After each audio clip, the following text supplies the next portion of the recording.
Саламатсыздар ма балалар? Бүгінгі сабағымыз 3 сынып 21 сабақ математика сабағы ауданның өлшем бірліктері. Отбасы құндылықтары. Бірінші есеп. Пәтердің планына қара. Бұл жалпы пәтердің планы. Бұл жерде қонақ бөлме, әртүрлі бөлмелер бар. Дәліз, ас үй, дәретхана, жуынатын бөлме. Осы жерде қонақ бөлменің периметрін тап депті, дәліздің периметрін тап, және дәліздің ұзындығы енінен қанша артық дейді. Қонақ бөлме есігінің ені 1 метр болса, онда құрылысшыларға қанша метр еден кемер қажет болар еді дейді. Бұл жерде периметрін табу үшін П тең жақша ішінде 6 қосу 4 деп аламыз. Екі жағын 6, ені 6 және ұзындығы 6 метр екен. Ені 4 метр екен. 6-ны 4-ке қосып аламыз, одан кейін 2 көбейтеміз, 20 метр болады. Сонда қонақ бөлменікі 20 метр болады. Ал дәліздікі 6 қосу жақша ішінде 2 көбейту 2 деп аламыз. 16 метр болады екен дәліз бөлмек. Ал бұл жерде еден кемер 6 азайту 2 деп аламыз, 4 метр артық. Дәліздің ұзындығы енінен қанша артық? Дәліздің ұзындығы енінен 4 метр артық екен. Ал еден кемер алу үшін неше метр қажет? Бұл жерде мына жерде есік, бір есік және 2 есік бар қонақ бөлмеде. Сол 2 есікті 2 метр деп алсақ, 20-дан қонақ бөлме 20 метр, 20 метрден 2-ні алып тастасақ 18 метр болады екен. Жауабы 18 метр еден кемер қажет. Келесі, екіншісі, кішкентай үй қанша торкөзден тұрады? Үлкен үйші. Қай үй қағаз бетінен аз орын алып тұр? Бұл жерде қағаз бетінен аз орын алып тұрған бұл кіші үй болады. Үлкен үй үлкен орында алып тұр. Кіші үй кіші орында алып тұрады. Кішісінде 8 торкөз бар. Мына бүтін біреу, екеу деп аламыз бүтінлерді. Жартыларын, екі жартыны біреу деп аламыз. Мына біреу, мына біреу. Мына екі жарты екеу болады, екі жарты біреу болады. Сонда бұл жерде төртеу бар жалпы. Не жерде 1, 2, 3, төртеу бар. Сонда 8 болады екен. Мұнда 8. Ал мұнда 1, 2, 3, 4. 4 бітеу. Мұнда тағы да 4, 4, 16-да. 16, 16-ны қоссақ 10, 32 болады екен. Торкөз бар екен. Кішісінде 8 торкөз, үлкенінде 32 торкөз екен. Келесі, жаяу жолдың берілген бөлігіне төсеу үшін қанша тақта тас қажет болды дейді. Мысалы, бұл жерде жаяу жолдың берілген бөлігінде, мысалы, 3 қатардан 6 қатар 3-3-тен болады. Сонда 6-ны 3-ке көбейтеміз. Мысалы, мына 1, 2, 3. Ал мұны былай 1, 2, 3, 4, 5, 6. 6-ны 3-ке көбейтсек 18 болады екен. Сонда 18 тақта тас қажет екен. Келесі, төртіншісі, үстел бетіндегі фигуралардың қайсысы көп орын алған дейді. Жоқ, мұнда. Тапсырмасы, жаяу жол бөлігіне төсеу үшін қанша тақта тас қажет дейді. Біріншісіне 18 азайтамыз 6. Өйткені 1, 2, 3, 4, 5, 6. 18-ден 6-ны алып тастасақ 12 қажет екен. Мына жағына 12 қажет. Мұнда 6, 1, 2, 3, 4, 5, 6 деп аламыз. Жалпы 18 деп алсақ. 18-ден 6-ны алсақ 12 болады. Ал мұнда 3 қатардан 4-өден бар. 3-ті 4-ті көбейтеміз әуелі 12 болады. 12-ден 4-ті алсақ 8 болады. Бізге 8 тақта тас қажет мұнда. Мұнда 12 қажет. Жалпы. Келесі, төртіншісі, үстел бетіндегі фигуралардың қайсысы көп орын алған? Бұл жерде ең үлкен көп орын алған бұл 4 шаршымен және 3 бұрыш, 3 бұрыш. Және де шеңбер, мына жерде тік бұрыш бар, балалар. Бұл ең үлкені шаршымен не екен? 3 бұрыш екен. Фигуралардың бір-бірімен беттестіріңдер дейді. Бір фигура басқа фигураның ауданына сиіп кетсе, сол фигураның ауданы кіші дейді.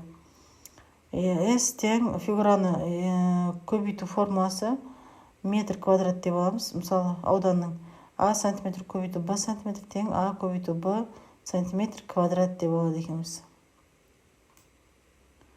Келесі, сантиметр квадрат бұлда тіктөрт бұрыш пен дөңгелектің 3 бұрыш пен шаршының аудандарына салыстыр дейді. Бұл жерде міне шеңбер дөңі 4 бұрыштың ішіне шеңбер сыйып кеткен, және 3 бұрыштың ішіне шаршы сыйған. Ауданның өлшем бірлігі сантиметр деп аталады екен, балалар. Сантиметр квадрат деп аталады екен. Келесі, ауданды өлшеу үшін оған қанша квадрат бірлік сыятындығын білу керек дейді.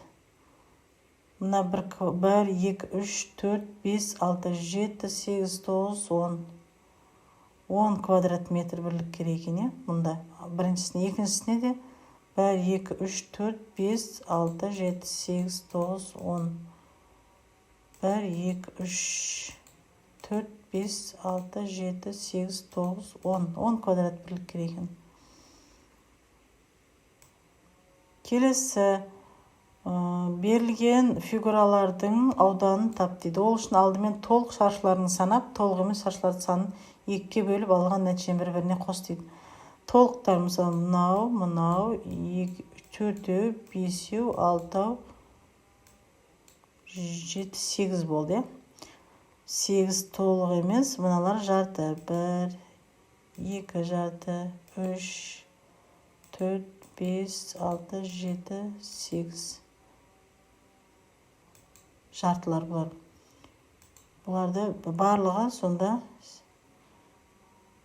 жоқ, жартылар 1, 2, 3, 4, 5, 6, 7, 8, 9, 10, 11, 12 болады екен. 12 болады екен. 12-ні 2-ке бөлсек 6 болады. 6-ға 4 қоссақ 10 квадрат бірлік болады. Мынада 10 квадрат бірлік бар. Біріншісінде, екіншісінде санаймыз 1, 2, 3, 4, 5, 6, 7, 8. Бүтеу 8 бар.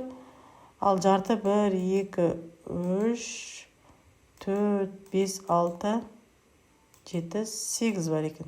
8-ді 2-ке бөлеміз. 4 болады. 8-ге 4 қоссақ 12 квадрат бірлік бар екен. Сантиметр квадратқа бөлінген мөлдір пленканы палетка деп атаймыз. Онымен фигураның ауданын табуға болады. S тең А қосу Б бөлу 2. Осы аудан табу формуласы балар. Мұндағы А толық шаршылар саны, Б толық емес шаршылар саны екен. Осылай жазып алыңыздар балар. Келесі, 7-шісі, отбасы құндылықтарына не жатады? Өрнектің мәнін тауып, өз жауабын тексер. 50-ден артық жауаптардың барлығы дұрыс дейді. Біріншісі, 36 бөлу 4 қосу 5 қосу көбейту 9 тең 9 қосу 45 54 болады. Сыйластық. Келесі, қарым-қатынас 72. Келесінің жауап 81 кешіре білу, 40 жақсы үй, және 51-ші жауап бұл қайырымдылық. Тағы да 65, 55 жауап жауапкершілік, 59 салт дәстүр, 33 ата тек деген. Бұл жерде 50-ден жоғарылар сыйластық, қарым-қатынас, кешіре білу, қайырымдылық, жауапкершілік және салт дәстүр екен. Келесі есебіміз 8-ші есеп. Орындалу ретімен анықтаймыз бұларды. 32 бөлінген 8 қосу 7 көбейту 5. Бірінші амал 32-ні 8-ге бөліп аламыз, одан кейін 7-ні 5-ге көбейтеміз, одан кейін барып қосамыз. Жауап 39 болады. Келесі есепте жақша ішіндегілерді бірінші бөліп аламыз, одан кейін қосамыз. 15 болады, 15-ге 5-ге бөлсек 3 болады. Келесі есепте 7 көбейту 5, азайту 7 көбейту 4, қосу 360. Ең алдымен көбейту амалын орындап, одан кейін екеуін азайтып, одан кейін барып қосамыз. 360. 360 болады екен. Оны 7-ге қоссақ 367. Келесі 905 азайту, жақша ішінде 25 қосу 15. Жақша ішінің бірінші амалын орындаймыз, одан кейін 8-ге бөлеміз, одан кейін 95-ті азайтамыз. 900 болады. 675 азайту 25, азайту 5 көбейту 7. Тең 700 азайту 35. 665 болады. Ең соңғы есеп, жақша ішінде 21-ге 7-ні қосып аламыз, одан кейін 7-ге бөліп 100-ге қосамыз.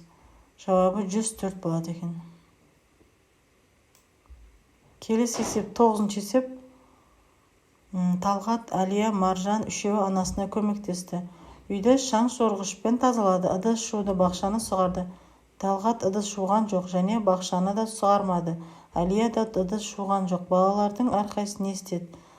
Бұл жерде Талғат, Әлия, Маржан бірінші шаң сорғышты ыдыс жумады және бақшаны суғармады дейді. Бұл әрине шаң сорғыш істеткен Талғат. Екіншісі Әлия, бұл жерде шаң сорғышты істетпеді, ыдыс жумады.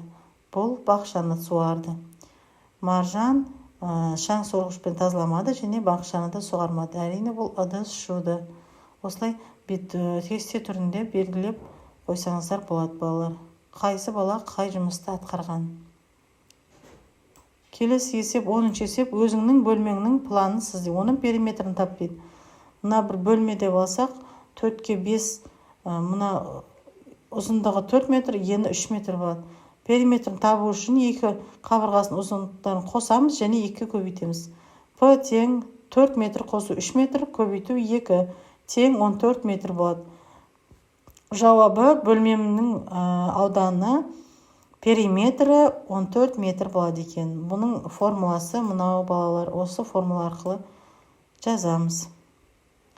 Осымен бүгінгі сабағымыз аяқталды балалар. Каналға тіркеліп, қоңыратша түймесін басып қойыңыздар. Сау сәлеметті болыңыздар.